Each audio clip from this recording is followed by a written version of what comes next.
Hi there. We're going to give another update on the HL10 vacuum form. So what we've done since the last time is uh, actually glued the two halves together. And what I want to show is, I don't know if you get a little light on here, there we go, is the seam here. You know, it's curved, so it's a little tricky to get exact. And so any of the bigger gaps, I put in little strips of styrene, you know, the usual stuff you get from the different suppliers. And to find the right size fill in there, put a little strip in on this side here. And the rest of it eventually I'll putty up. So I got the ejection seat detailed and found some photo etch straps. And so that cockpit's pretty much ready to go. At some point I'll get to the nose, put that transparency on there, but the transparency fits nicely on the top. I went ahead and glued, I did a lot of dry fitting and test fitting for these rear fins. And what I wound up finding out is that if you look at photos of this thing, here's a nice photo, the back is, you know, the kit is not real accurate.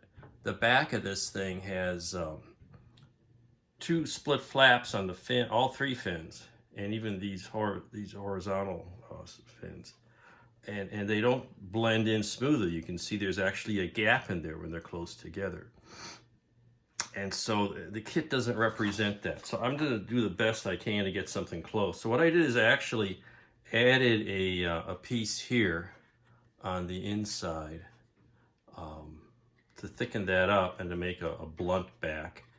And I glued the outer ones on first, and that's been sitting overnight. So we'll take the tape off and see how that came out. So that's, I did that first to get that solid, because that gives me a smooth joint here.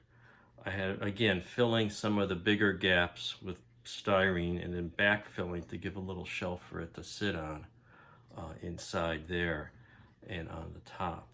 And so what I've got now is the inside pieces to go in here, and I'm gonna kind of blend that where it fits in the body and allow the back, probably have to maybe even replace the whole stabilizer with another piece of styrene to make that look a little better. And then I'll probably do something similar for the center fin.